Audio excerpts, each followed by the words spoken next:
Salut, c'est Trado, content de vous retrouver pour la mise à jour de l'indice parisien. Plusieurs choses avant de commencer. On va mettre à jour le CAC comme d'habitude. Il y a également Neovax qui arrive dans la foulée. Je voudrais également attirer votre attention sur le fait que le Trado Screener a été mis à jour. Donc vous retrouverez vos 250 actions préférées notées par le Trado Screener.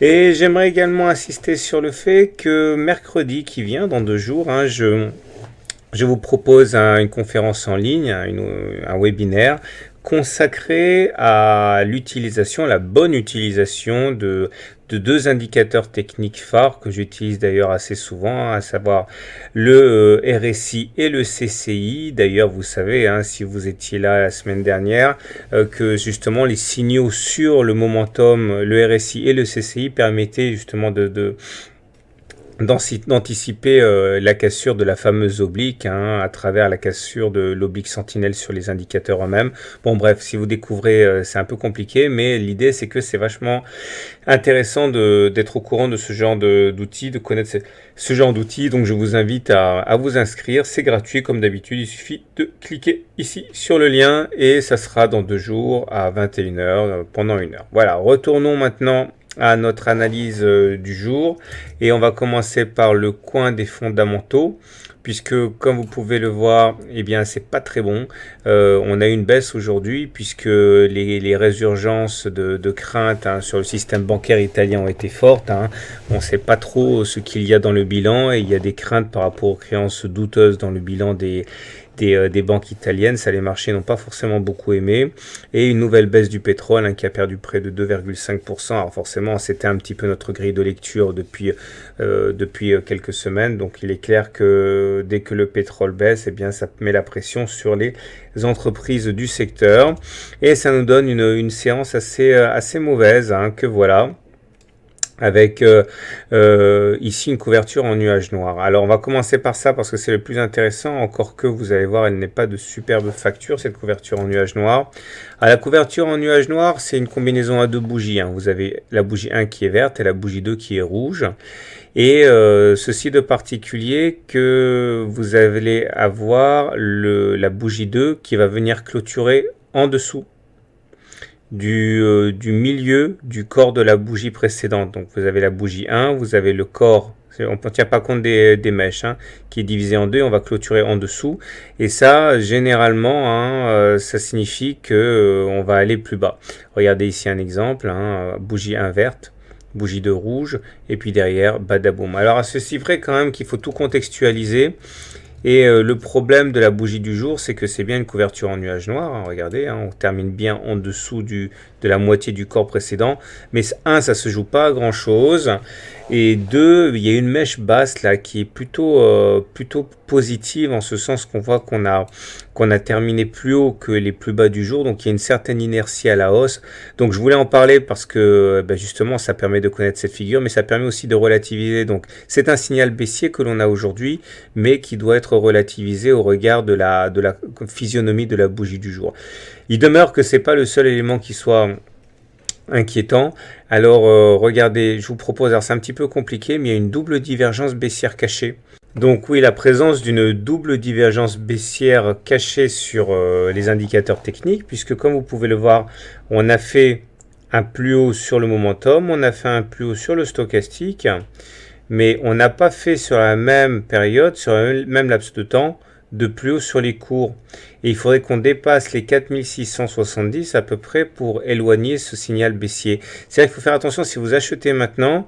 1, vous êtes en contre-tendance parce que la tendance est baissière. 2, vous achetez à un moment où il y a une double divergence baissière cachée. Et ça, c'est vraiment pas bon. Donc il faut vraiment prendre ça en considération. Mais au-delà, on se retrouve dans une situation intéressante où par contre, il y a un signal haussier sur le MACD. Regardez, le MACD il croît son signal à la hausse. J'enlève les volumes. Regardez, pas beaucoup de volume, ça j'enlève, c'est fait. Regardez un petit peu le MACD. Là, lorsque le MACD croît son signal à la hausse, eh bien généralement, on est plutôt protégé des baisses. Alors là, ça n'a pas été évident sur ce coup-ci, mais ça l'a été beaucoup plus sur ce coup-là où le MACD a croisé son signal à la hausse. Et vous voyez derrière une forte hausse ou encore là, où on a eu droit quand même à une belle séance de hausse après le croisement de MACD signal. Et là, on a quelque chose de similaire, donc qui est potentiellement intéressant. Donc c'est ça qui est compliqué, c'est qu'il y a des éléments qui sont haussiers, des éléments qui sont baissiers, et ben, il faut être capable de faire la synthèse.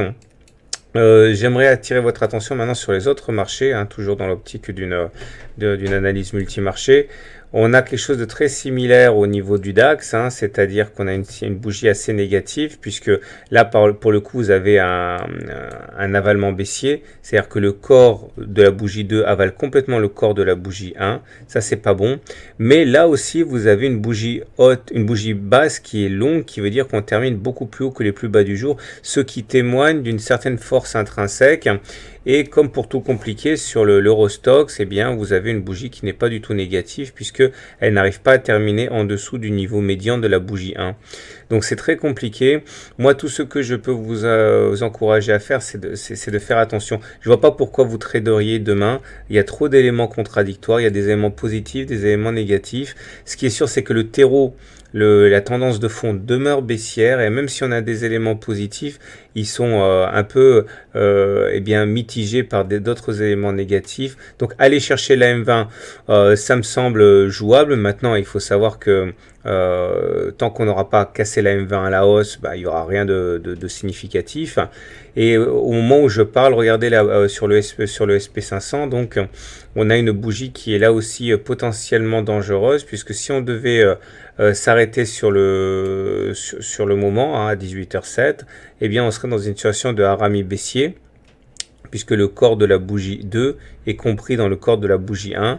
Bon, c'est pas très très bon. Mais en tout cas, comme d'habitude, s'il y a un gros changement, je vous ferai un graphe de mise à jour ce soir après la clôture des marchés US à 22h. Pour l'instant, retenez seulement que c'est pas bon sur le CAC et que il est à mon avis prudent d'attendre avant d'acheter. C'est quand même mieux. Voilà. Place maintenant à Neovax. Et n'oubliez pas, si vous désirez vous perfectionner avec les indicateurs techniques, hein, inscrivez-vous au webinaire de mercredi. Place donc à Neovax.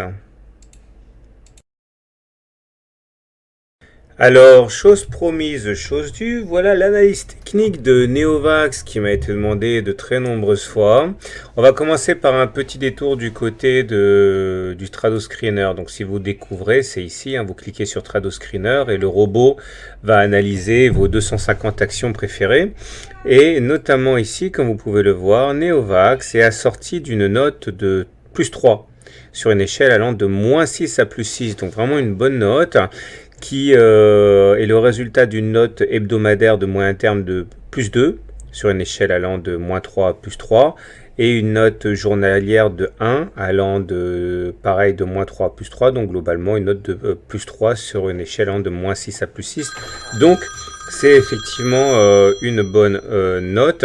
Alors maintenant, il faut regarder ce qui se passe au niveau du graphe, tout en gardant à l'esprit que c'est qu'une analyse technique hein, et que les fondamentaux doivent l'emporter avant tout dans toute décision d'achat ou de vente. Alors comme on peut le voir, et c'est important de le souligner, hein, Neovax hein, réagit bien à l'analyse technique, hein, c'est-à-dire que les signaux sont assez fiables, puisque là, vous voyez, pendant très longtemps, des mois, quasiment une année, on a évolué à l'intérieur d'un grand triangle symétrique.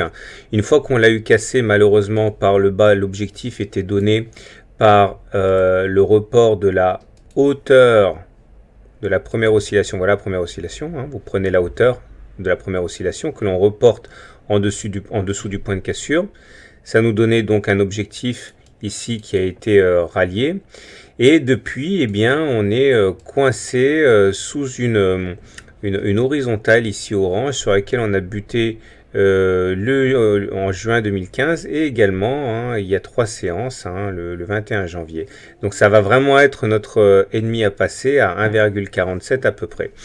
Alors il est évident que si on arrivait à passer au-dessus des 1,47, ça libérerait un potentiel très important. Alors là, la règle généralement, c'est la règle du balancier, c'est-à-dire qu'on prendrait le chemin parcouru avant la résistance, c'est-à-dire voici la hauteur de la variation qu'il y a eu en dessous, que l'on reporterait au-dessus du point de cassure au moment où il interviendrait. Ça voudrait dire aller chercher les 2,3. Bon, après, il faut voir si c'est cohérent par rapport aux fondamentaux de Neovax. Ça, c'est votre travail. Donc, on voit que les objectifs sont vraiment intéressants. Maintenant, et malheureusement, il faut le dire, en cas d'échec répété à passer cette zone d'1,47, une plongée vers les précédents plus bas, à savoir un retour sur les 0,7, eh bien ce serait quelque chose de graphiquement possible. Maintenant, là aussi, il reste à voir si ça fait sens au niveau des fondamentaux. J'en parle parce que après, il faut prendre position. Alors, les éléments qui sont favorables, tout d'abord, vous allez le voir, c'est la lecture de la tendance. C'est-à-dire que si on prend la moyenne mobile à 150 périodes, que voilà, eh bien, on sait que c'est le juge de paix entre les haussiers et les baissiers au regard de la théorie de Weinstein. Et comme on peut le voir, eh bien, on a enfin réussi à passer le 22 décembre à cette moyenne mobile à 150 périodes qui nous capait, qui nous bloquait depuis de très nombreuses semaines, voire mois. Et depuis qu'on est passé au-dessus de cette moyenne mobile à 150 périodes, eh bien, on n'est plus en tendance baissière. Si on arrivait à retourner cette moyenne mobile à 150 périodes vers le haut, on basculerait même en tendance haussière. Pour l'instant, ça se joue sur l'épaisseur du trait, mais on est toujours plat. Ça veut dire qu'on est en tendance neutre, mais vous l'avez compris, il faudrait réussir à remonter ça vers le haut, et ça serait vraiment très très bien. Alors également, je vais l'enlever maintenant parce que sinon on n'y verra pas très très clair. Vous remarquez également qu'à plus court terme, on est bien protégé par la moyenne mobile à 20 séances cette fois. Vous voyez que chaque fois qu'on attaque cette moyenne mobile à 20 séances, eh bien on arrive à rebondir dessus. C'est assez clair. Et tant qu'on ne terminera pas en dessous d'une moyenne mobile à 20 séances, eh bien on peut considérer que la tendance haussière est acquise au regard de ce critère. Autre élément très favorable, regardez cette moyenne mobile à 7 séances ici. Eh bien, vous voyez, elle a commencé à descendre vers la moyenne mobile à 20 séances, mais elle ne l'a pas croisée. Elle est repartie vers le haut. Ça s'appelle un non-croisement haussier. La dernière fois que c'est produit, c'était là. Regardez, on faisait mine d'aller croiser la M20 avec la M7, puis finalement, on est reparti vers le haut. Et ça, c'est un élément très favorable parce que ça veut dire que la dynamique, elle est vraiment haussière. Alors, vous aurez compris que si on arrivait à passer ces 1,47, ça nous donnerait vraiment un potentiel de hausse très très important avec une dynamique en cours très agréable. Les indicateurs techniques ne disent pas autre chose. Le momentum, il est redevenu au-dessus de 0, il est redevenu positif, ça veut dire que ce sont les haussiers qui sont aux commandes. Il faudrait quand même confirmer parce que la dernière fois, ça a fait long feu, puisqu'on est passé au-dessus de 0, mais on est replongé après. Bon, on le sait pourquoi, c'est la résistance à 1,47 qui a fait des siennes. Et de la même manière, là, sur le MACD, comme vous pouvez le voir, si on arrivait à passer au-dessus du signal, c'est ici que ça se passe, regardez. Là, c'est le MACD, ça c'est le signal. Si on arrivait à passer au-dessus, ça nous mettrait dans une situation très favorable. Regardez, la dernière fois que c'est produit, c'était là. Et vous voyez la hausse que l'on a eu derrière. Maintenant, il ne faut pas non plus se cacher, se voiler la face. Il y a une double divergence baissière ici qu'il faudra surveiller. Regardez, là, on n'a pas fait de plus haut sur les indicateurs. Alors qu'au même moment on faisait des plus hauts sur les cours, ça peut une divergence baissière et ça nous incite quand même à la prudence. Donc on revient toujours à la même chose. Pour libérer le potentiel aussi, il faudrait vraiment réussir par commencer par se débarrasser de ces 1,47, 1,48. Alors maintenant je vous propose une lecture Ishimoku parce que c'est toujours important d'avoir une lecture Ishimoku. Ça nous donne une idée assez claire des obstacles et des supports. Vous voyez, ça c'est le nuage. Quand on est au-dessus du nuage, on est en tendance haussière et vous voyez, on a une belle impulsion depuis. Alors par contre, quand on passe en dessous du nuage, comme c'est le cas ici, eh bien on se retrouve dans une situation de vulnérabilité. Ça veut dire que tant que l'on se maintient au-dessus du nuage, on peut être effectivement relativement confiant. Par contre, là vous pouvez voir, on a des supports importants, c'est la Tenkan, on a la Kijun aussi. Donc tant qu'on arrive à se maintenir au-dessus de la Tenkan, je vais enlever la M7 et la M20 maintenant, voilà, comme ça, ça en est plus clair. Ce sont les courbes de l'Ishimoku. Ça c'est un premier support à 1,25, ça c'est notre deuxième support sur la Kijun à 1,13, et puis derrière on a le nuage. Donc on va résumer pour faire simple. Il faut étudier Neovax, il faut avoir une idée de sa valorisation théorique, ça vous pouvez vous reporter au cabinet d'affaires, aux banques, etc. qui donnent une opinion par rapport à ce que vaut Neovax. Si vous pensez que on est loin de son potentiel à 1,35, vous pouvez donc acheter. Alors les bons points d'entrée, vous l'aurez compris, ce serait en cas de cassure des 1,47. Ou alors si vraiment vous êtes pressé, vous pouvez acheter également en cas de retour sur la moyenne mobile à 20 séances. Vous avez bien vu que la moyenne mobile à 20 séances permet, je vais vous la remettre, permet de de trouver des points d'entrée intéressants parce qu'on rebondit dessus. Donc vous avez un autre bon point d'entrée en cas de retour sur un 1,20. Donc soit on casse sur des 1,47, soit retour de 1,20.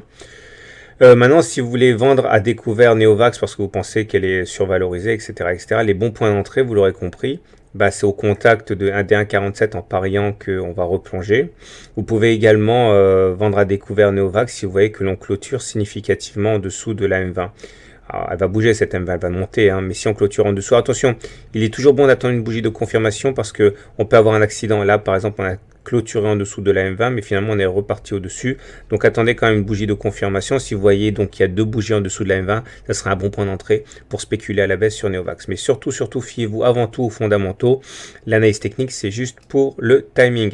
Voilà, je suis content de vous avoir fourni cette analyse technique. Si vous découvrez mon travail, je suis analyste technique, je m'appelle Tradosor, j'écris des bouquins et je vous offre notamment celui-là. Vous envoyez e-book gratuit à tradosorgmail.com et je vous envoie par email mon livre, la vidéo exclusive qui va avec de 30 minutes, le cahier d'exercice corrigé pour faire vos premières analyses techniques. N'hésitez pas.